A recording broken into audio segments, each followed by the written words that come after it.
Hello,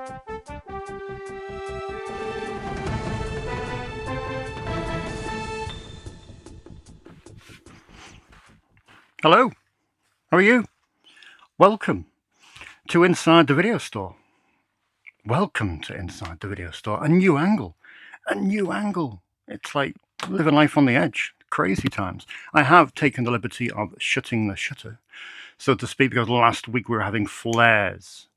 Kept on going. Every time a car went past, you get a flare in the left-hand corner of the screen, which is really, really annoying.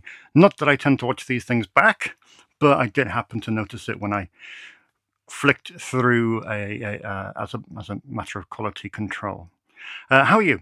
I must say welcome to all these new viewers who seem to have come from nowhere. Get about 200 extra viewers last 2 or 3 weeks, which is crazy considering we're 68 episodes in now. But welcome. If you don't know what I'm doing, or if you don't know what I am or who I am, who could blame you? It's not particularly interesting, but I am the owner / curator of Snips Movies, which is one of the last remaining movie rental stores in the UK, second only in its size of archive to 20th Century Flicks in Bristol, which have an archive of 21,000 titles. Snips is just shy of 19,000 films on Blu-ray, DVD, and 4K UHD. Every week I sit here, for some reason you people watch. We have conversations about what's come in, what's been renting out, new arrivals, things that we've changed, and little things that tend to happen from week to week, with a few new features and a few this and that. And yeah, I read your comments as well. It's good fun. It's good fun. It's nice to come together and speak about a real life movie rental store that seems to be doing quite well at the moment. So long may that continue. So welcome, new people. Please say hello. Introduce yourselves in the comment section below. And welcome. We shall have a good time together, and we shall drink coffee on camera, which is really appealing. First things first. Apologies, but I have to do some blatant self-promotion. I have a new book out this week, and it's a really important book to me because I spent the last 5 years of my life writing it. It's about Gary Graver. It's called We Must Shoot: The Life and Art of Gary Graver. It's written by 3 of us. I wrote it with my best friend, Matty Budrewicz. And we also wrote it with a guy called Andrew Rausch, who's over in the Midwest in America, a prolific writer for the last 20 years. He's done dozens and dozens of books. And we both had an obsession with Gary Graver separately. And through fate, we just got into a conversation online one day. And he said, hey, I'm doing this about Gary Graver. And I said, hey, well, we're doing this about Gary Graver. Well, let's combine it into one book. So we did. I know what you're saying, though. Who is Gary Graver? Well, Gary Graver is one of those people who existed in Hollywood on the periphery. Completely prolific. He worked for 40 years. He has over 300 screen credits. And you probably haven't heard of him. And that's fine, because I don't think most people have. What's he known for? He's most known for the fact that on July the 3rd, 1970, he wandered into a phone booth in Los Angeles, picked up the receiver, and he dialed the Beverly Hills Hotel. When the receptionist answered, he said, "Can I please speak to Mr. Orson Welles?" Orson Welles didn't respond. End of book. No, but Gary then went home, put his key into his apartment door, and as he did, his phone rang, raced over, picked it up. It was Orson Welles on the phone, responding to his call. And Orson Welles said, "Can you get over to the Beverly Hills Hotel within the next 20 minutes? I want to see what you can do as a cinematographer." And so he did. And then for the last 15 years of Orson Welles' life, the two were inseparable. Literally inseparable. He would have lunch pretty much every single day, barring shoots and all that kind of thing. So a remarkable partnership. He really was his right-hand man. And of course, he shot The Other Side of the World, The Other Side of the Wind, Orson Welles' fabled unfinished film, which is now finished thanks to Netflix. And yeah, but plot twist. Orson Welles didn't pay very well. In fact, he didn't tend to pay at all. Now, Gary had two kids, Sean and Chris. He had an ex-wife, two ex-wives, three ex-wives, and a new wife. And so he had expenses. He had to make a living. So what could he do when he wasn't making films with Orson Welles? He made pornography. Yeah, he directed 145 films in his lifetime, and of those, 120 were porno movies. But most of those were good porno movies. I mean, quality porno movies, like high-end, artistic porno movies, and some other stuff as well. But he was great, just a genuine, remarkable director who would go from a porno shoot to filming pickups on John Cassavetes' A Woman Under the Influence, to Orson Welles, to pick-up shots on Steven Spielberg's Always, to a porno shoot. He even did a film with Ed Wood. How many people can you say have gone from Ed Wood to Orson Welles in the blink of an eye? Mad career. And this is the story of it. The book is essentially a book in two halves. The first half is a life story told by the people that know him. We have people like Alan Arkush, the director of Hollywood Boulevard. We have people like Graydon Clark, the director of Black Shampoo, and a film that Fallon rented this week called The Return. We have Eric Edwards, who I spoke to, one of the most iconic porn stars of all time. We have Erica Gavin, star of Vixen and From Beyond the Valley of the Dolls in this. We have David Gregory, the owner of Severin Films. We have Peter Jason, the iconic character actor from so many great John Carpenter films. We have Frank Marshall, the producer of Back to the Future and Raiders of the Lost Ark. We have Bob Murawski, the Oscar-winning editor of The Hurt Locker and all three Spider-Man movies from Sam Raimi. We have Fred Olen Ray in this book. We have Louis Teague, the director of Alligator, Cujo, and Jewel of the Nile, and many more people. It's quite a collection of stories. And yeah, in the second half of the book, 80 of Gary's films are reviewed in depth, including about 45 pornos that I sat through every minute of. But most of these films have never even been given the light of day. So to be reviewed with such detail, and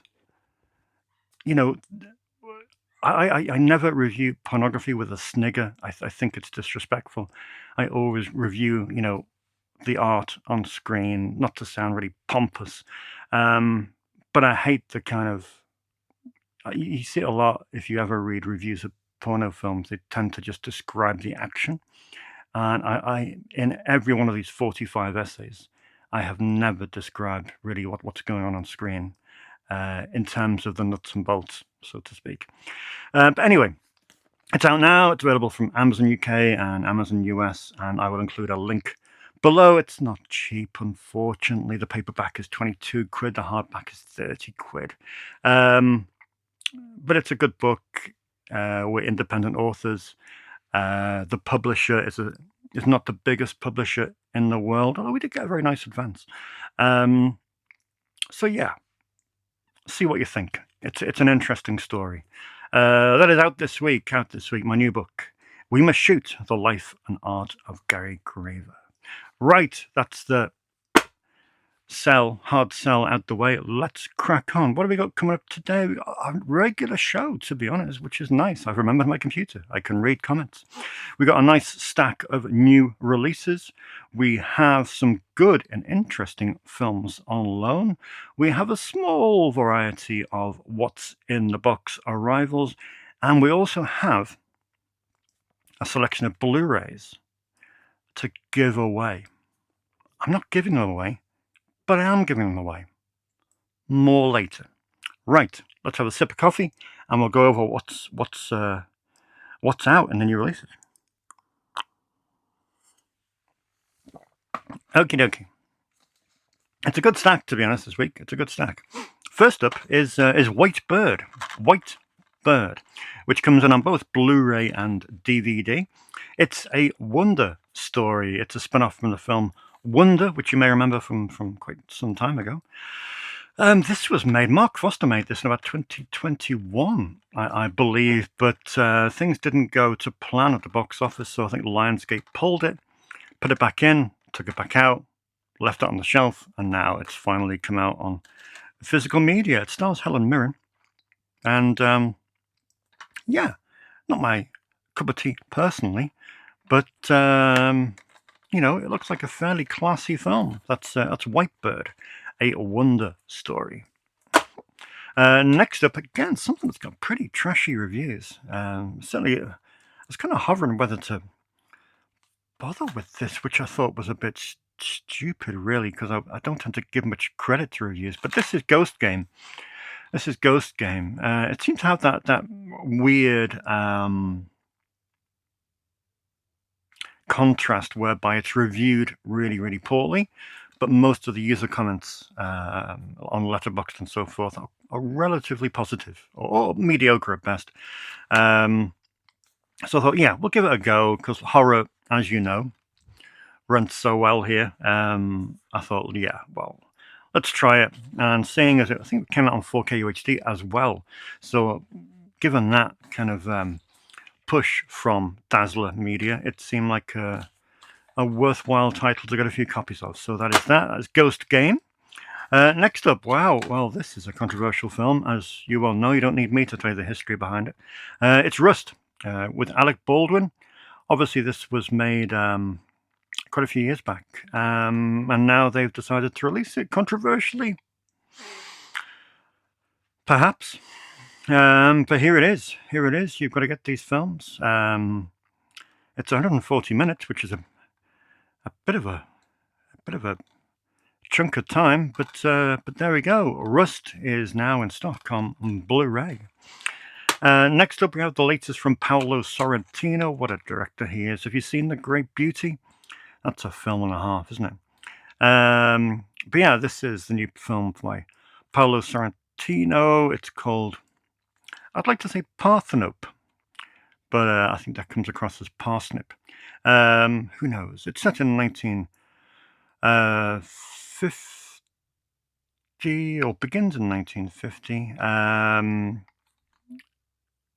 And yeah, it's described as another great beauty on the cover. Masterful and spectacular. It does look quite wonderful. So that is Parthenope, which is in now on Blu-ray. New Asylum film, sorry, gotta be done. The Land That Time Forgot is in on DVD. The Asylum are now remaking their own films, which is quite remarkable. They put out The Land That Time Forgot in around about 2009, I think. So now, 16 years later, they've decided to remake their own films. And Michael Paré is in this. Kelsey Breeze. Yeah, there we go. So a good chunk of contemporary releases. Yeah, not a bad selection at all. On to the boutiques. And I must admit, it is quite a saucy week. I don't know what 88 are playing at, but they're just releasing smut after smut after smut. And it doesn't even contain us. What have we got? We've got a quintet of filth, quite frankly. From 88, we have 3 films that are entering the French collection. We have 2 films that are entering the Nikatsu Roman Porno collection, which still hasn't taken off here, but I'm going to keep on picking them up because I think people will get round to them and start appreciating them.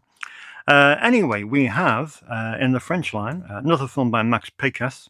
We have Sexually Yours, starring Super Stud, Jan Bryan. That's Max Pécasse, of course, one of the perhaps most well-known directors from this era of French erotica. We have The French Love with Rod Cameron. That's a masculine name, isn't it? Rod Cameron. That's The French Love. Looks really interesting, actually. Yeah, it's got a political angle to it, you see. It says it captures the mood of the fashionable French youth of the time with sexual liberation linked to political transformation. I mean, come on. This isn't Robin Asquith climbing up a drainpipe. This is proper erotica with an edge. Good stuff, 88 films. And finally, in their French collection, we have Naked Sex. Naked Sex, of course. Same director as The French Love. Same director.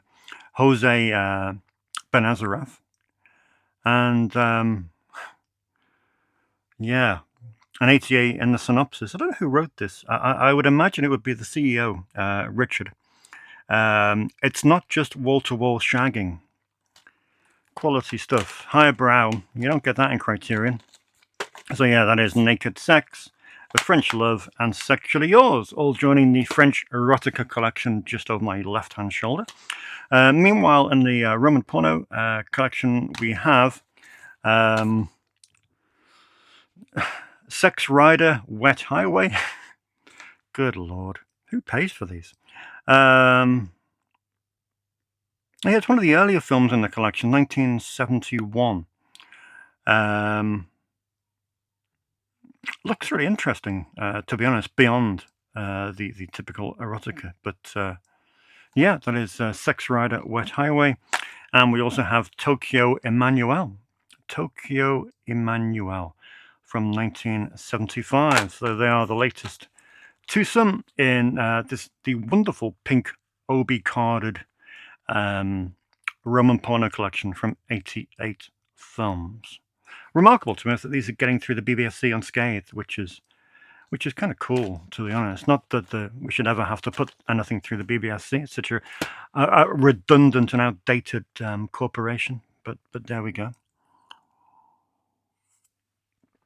Okie dokie. A few left in the newbies. We have Robin Williams. I thought I would have picked this up before now, but lo and behold, I haven't. It's George Roy Hill's film from when was this? 1982. The World According to Garp. The World According to Garp. There we go. Robin Williams.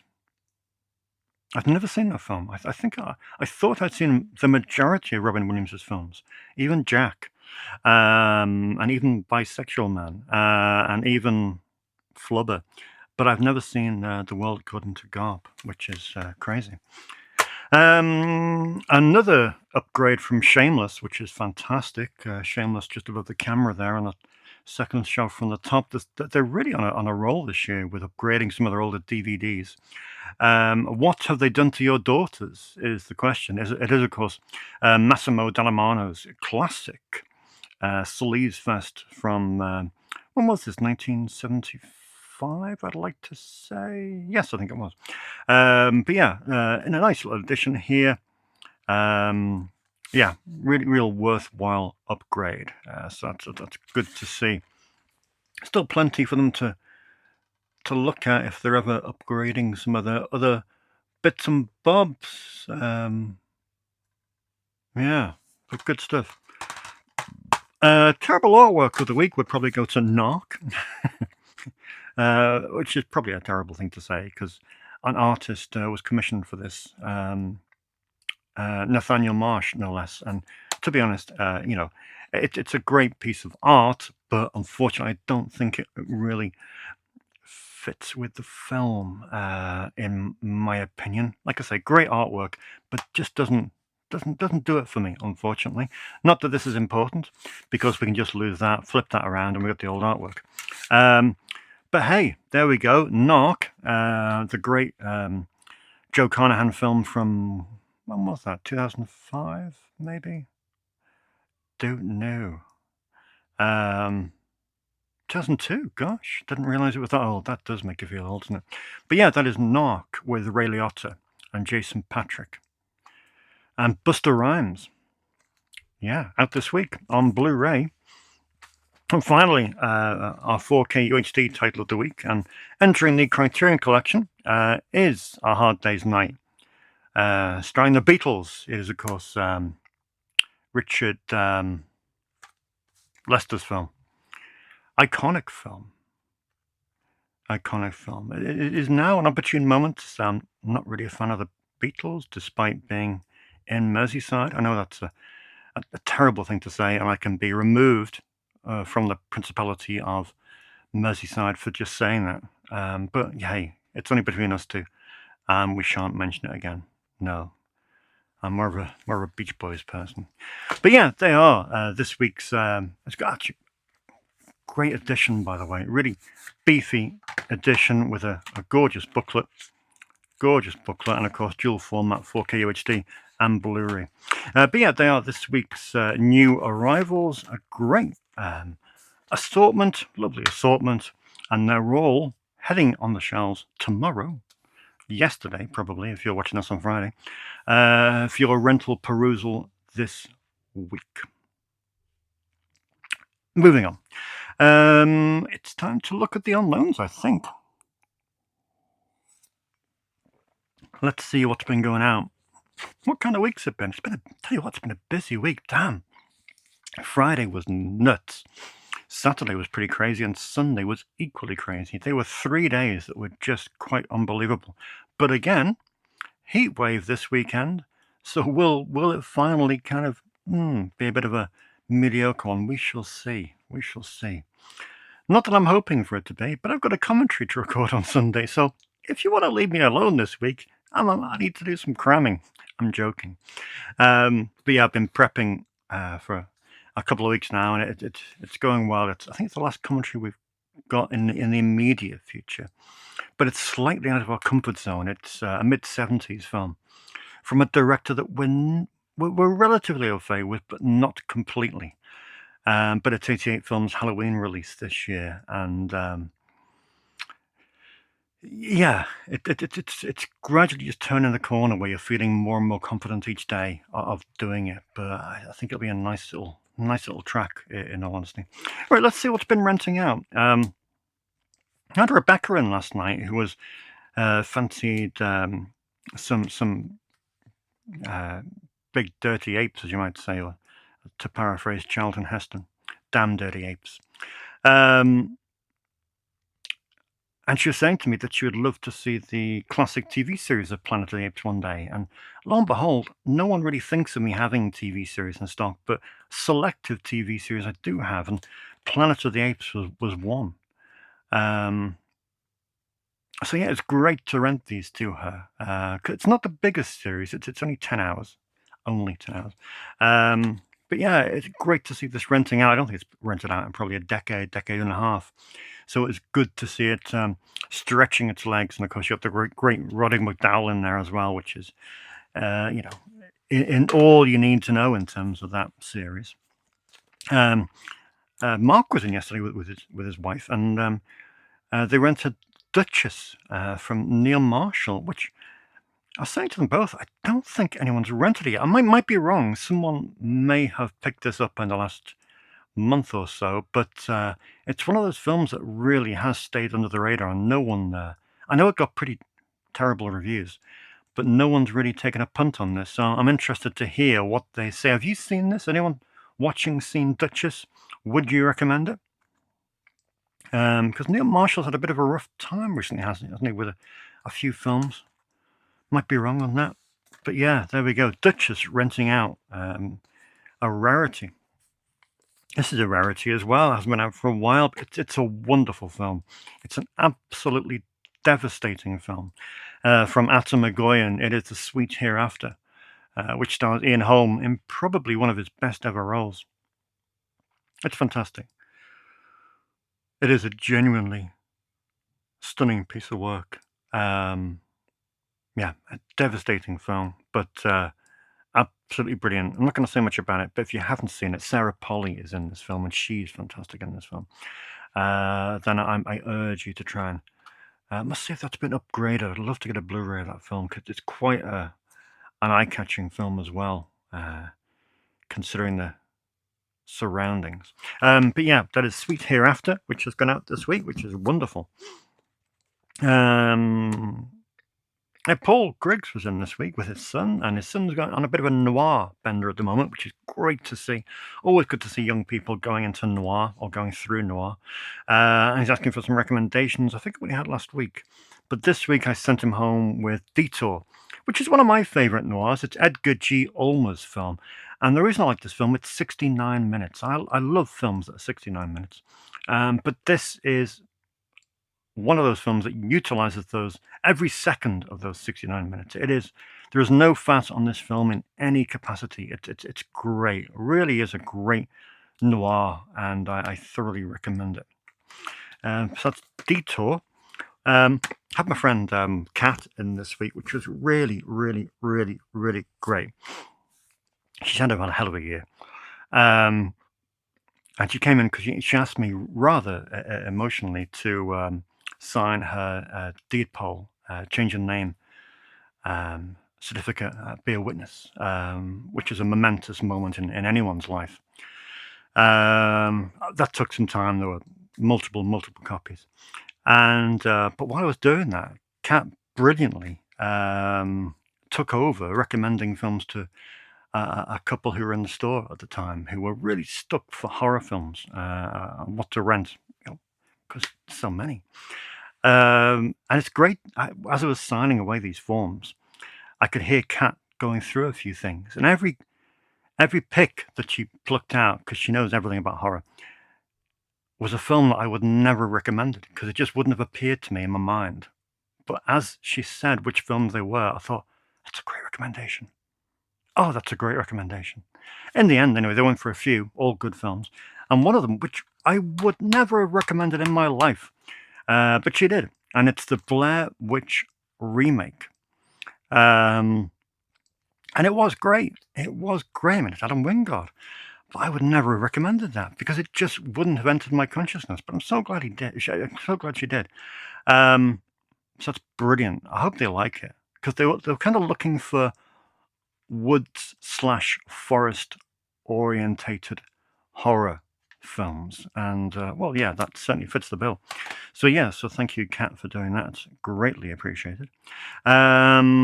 Good to see this going out. This is one of my favorite films in the BFI Flipside series. This is The Appointment with Edward Woodward. It's great. It's just a really unusual, really eye-catching film that completely disappeared upon release. And it's just great to see it. It's a regular renter, to be honest. It goes out quite a number of times each year. And it's just one of those films that highlights how precious the BFI Flipside series is. Again, this is another film that goes out quite regularly. Penda's Fen, Alan Clark's classic piece of folk horror. And while I'm onto that, one of my customers, James, he's going through a number of folk horror films at the moment. And he was asking for a film that the BFI put out quite a few years ago, and it's out of print now.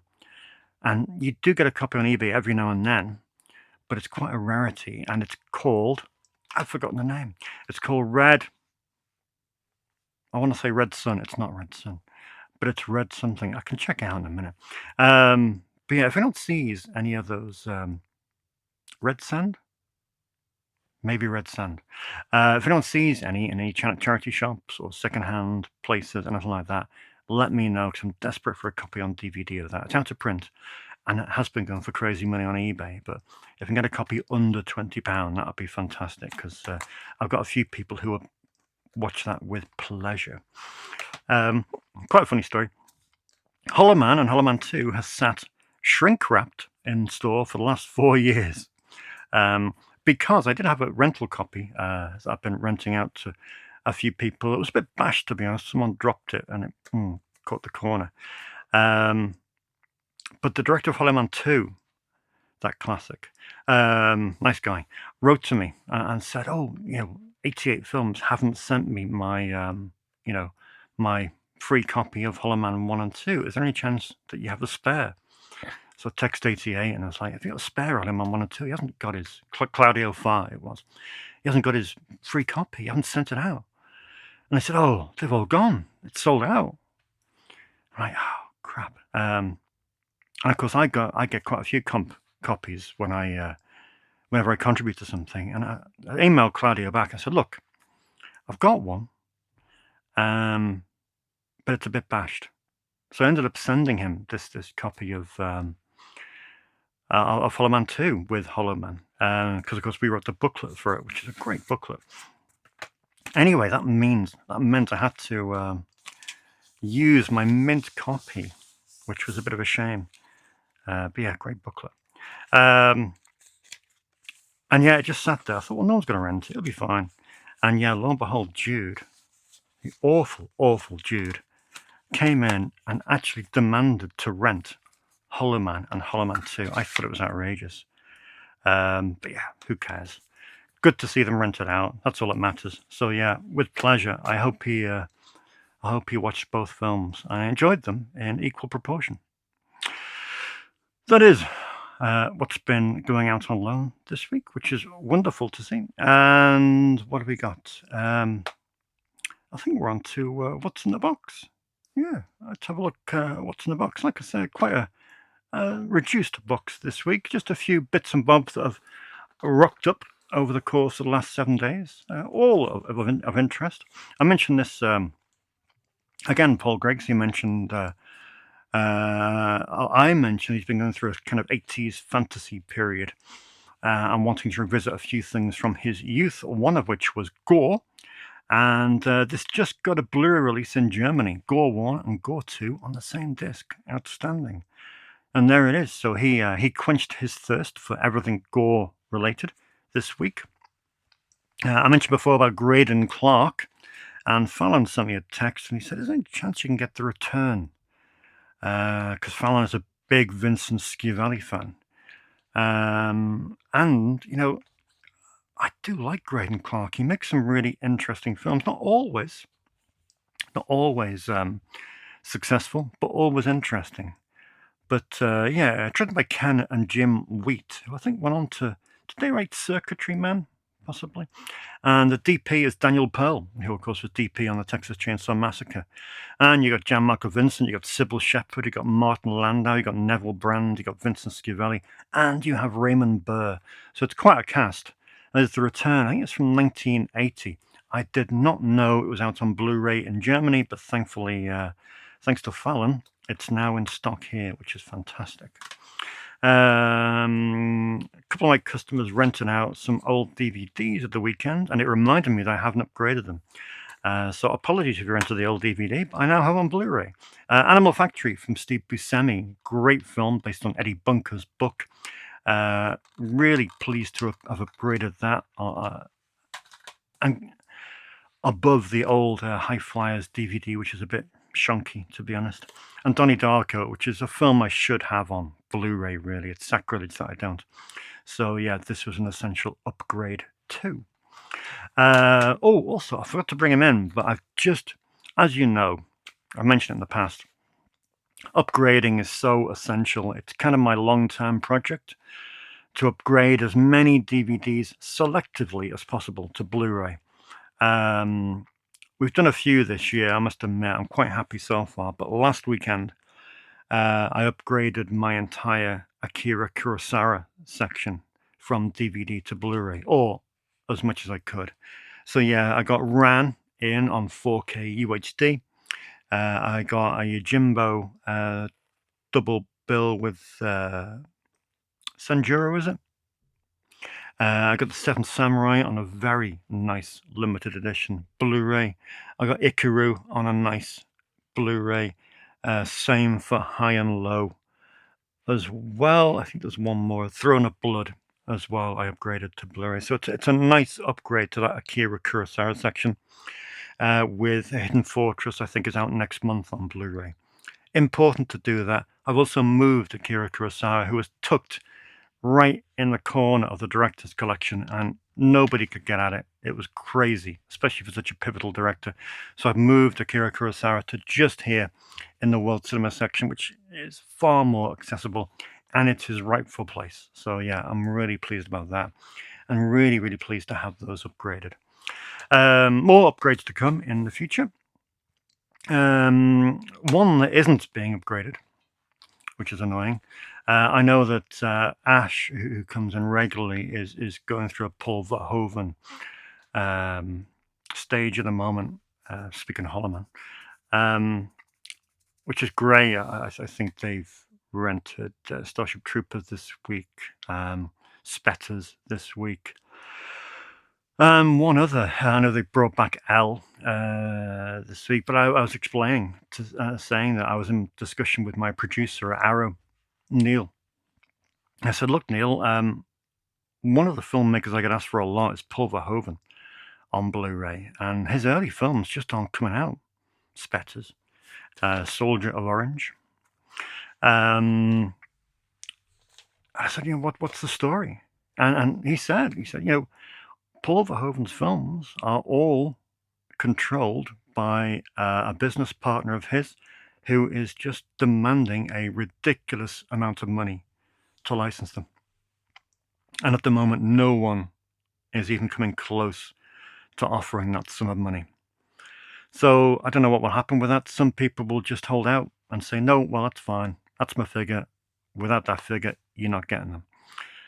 Or they might bend. They might bend. I don't know. But as it stands, there is no chance of any early Paul Verhoeven films coming out on Blu-ray in any capacity.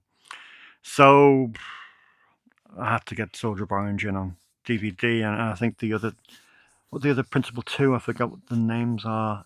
You know what they are. But I think I'll have to eventually take a dip into the DVD of those as well, because I do get asked for them a lot. I'm trying to hold off because I'm thinking I don't want to pay £15, £16 for a DVD that could well come to Blu-ray in a short period of time, but I think it just might be inevitable. Some great donations this week. Thank you. Matt was in this week. He wanted to donate The Hiding Place, which is a World War II story starring Julie Harris. He said this is an important film and you should have it in store. So yeah, thank you, Matt. And another one of our customers came in with these, which, yeah, one is a great anime called Your Name. So that's in, and perhaps two of the most surprising films that I didn't have, but as I say, this customer donated them, is the original Teenage Mutant Ninja Turtles movie and the sequel, Mutant Turtles 2, Secret of the Ooze. So yeah, they are in this week, courtesy of a customer donation, which is very nice indeed. Speaking of customer donations, I have a stack, as I mentioned last week, of films. Some have been donated that I can't use, but I can't dispose of them because they're too valuable. And I also have a stack of duplicates that I don't want to dispose of, but I don't want to eBay them because it's, what are you going to get? And the hassle, postage, all that kind of thing. And I thought, well, what can I do? I don't want to. I used to hate having an ex-rental bin. I used to have an ex-rental bin at the front of the store with DVDs in. I think it was 5 for £1, and people would be going through them and picking one out for 20p and stuff like that. Oh, I can't be arsed with that. So I got rid of them. But with Blu-rays, it's a different thing. But I don't want to have a bin. I don't want to have anything that takes up space. So I thought, well, what can I do with these? So I've come up with a scheme. There's a local group, community group, called Love Bevington. As some of you may well know, this store is in Bevington, which is a small village in Wirral. Love Bevington are great. They make a lot of difference in the community with little things that they do, cosmetic things like planting flower beds, tidying up train stations. They've just done a little community golf, crazy golf course in the local park, things like that that really do make a difference. And one thing they did for me last year was to put a billboard in Bevington train station of Snips, which is fantastic. I've got quite a lot of business from it. And soon I'll be having another billboard in another train station a little bit further down. So they're great. So what I decided to do was, this is my stash of Blu-rays, which I'm going to give away. So it's up to you if you want them. Unfortunately, I'm only going to have to. I'm only going to give them to people who come in store. I don't want to post them. So these are in store. These are behind the counter. If you want any of these, now apart from the Kubrick set, the single Blu-rays, if you want any, you need to make a donation to Love Bevington. There's a collection tin on the counter. For each Blu-ray, I want a minimum of a £3 donation. So any of these Blu-rays you can have, just pop £3 in the donation tin. Because what have we got? 1, 2, 3, 4, 5, 6, 7, 8, 9, 10. So that's £30 for Love Bevington, which would be great and make a difference to them. But £3 minimum. If you want to pay more, you're welcome to do so. But I think £3 is a fair price to start off for a Blu-ray. But like I say, if you want to pay £5, you do so. It's all going to this great community group that are making a difference in the local community. So what do we got here? We have Late Night with the Devil. We have The Ginger Dead Man. We have Witchfinder General. We have Pete Walker's The House of Mortal Sin. We have Blood Beast Terror. We have Blood on Satan's Claw. We have the original release of Dark City. We have Clint Eastwood's Juror Number 2. We have Ken Loach's Kez from the Masters of Cinema series. That's worth more than £3, come on. We have Butcher Baker Nightmare Maker from Code Red. And we have another copy of Seed People. This is the minus commentary, just the full moon film.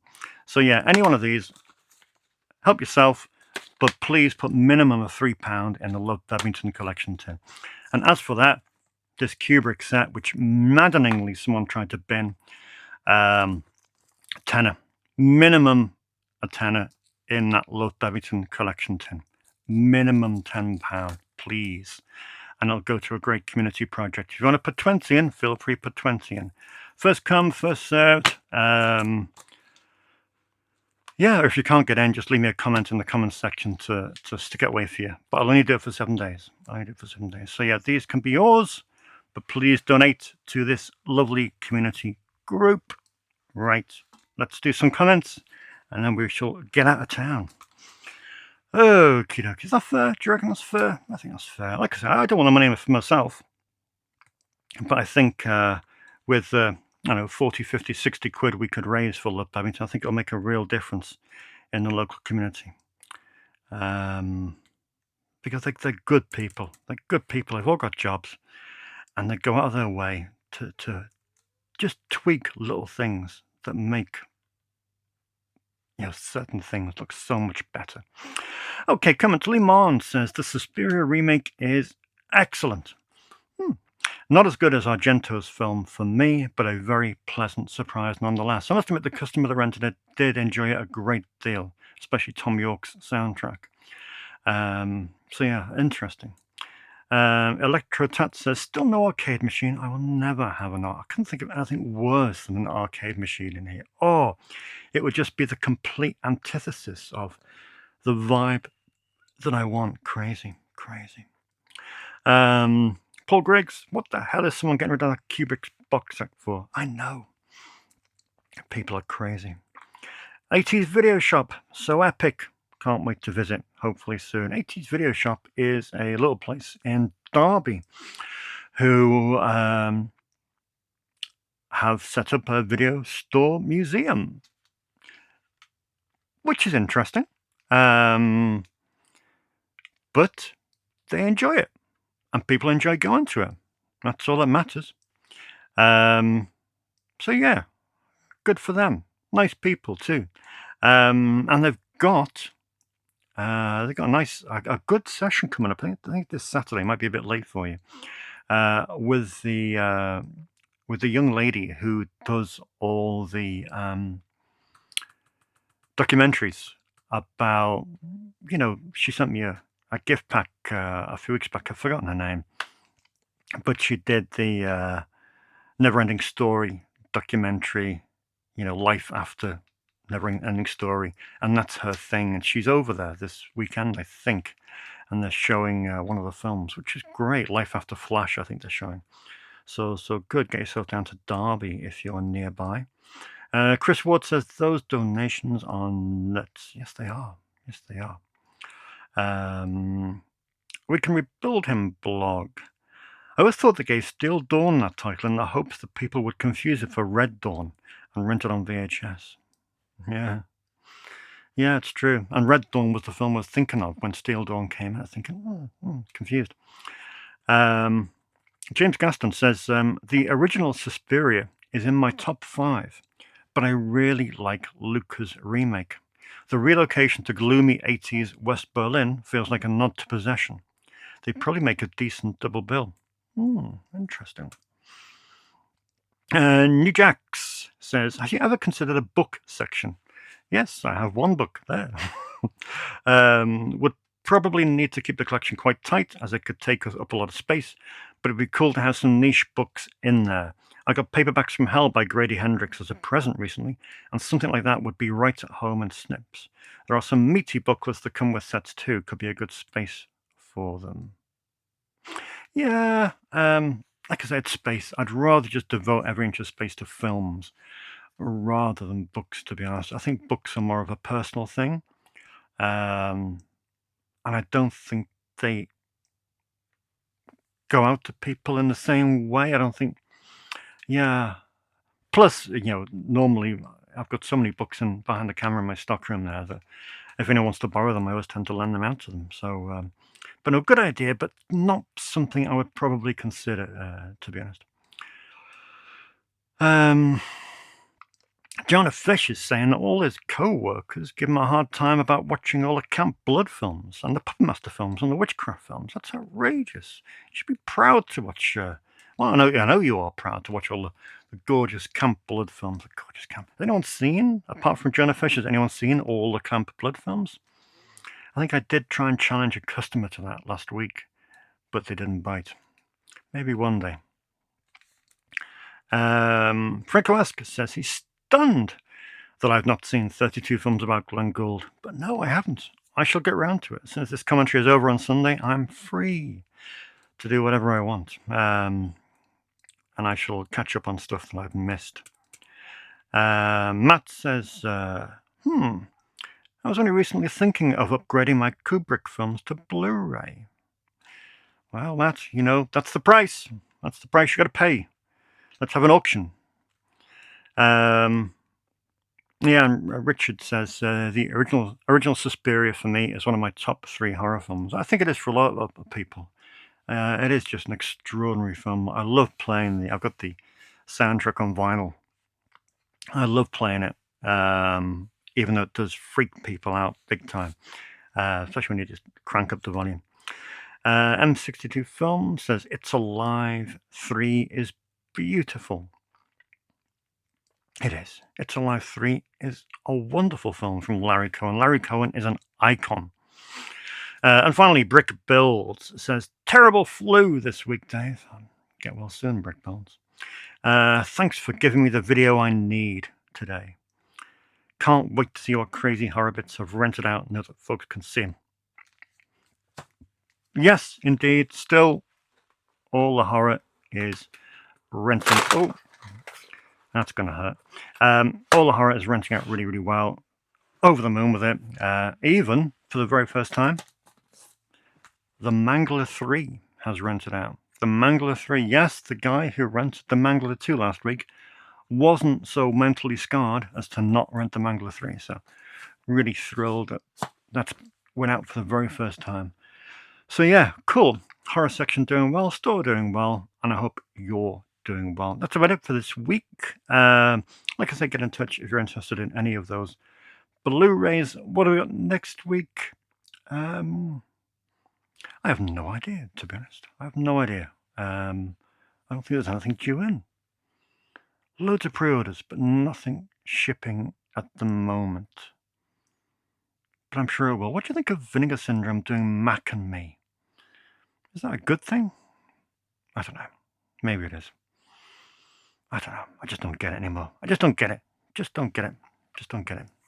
Anyway, I'd best be off. What time are we on here? Oh, tea time. 6 o'clock. So yeah, leave some comments. Let me know your thoughts. Let me know your opinions. And I will see you in 7 days' time.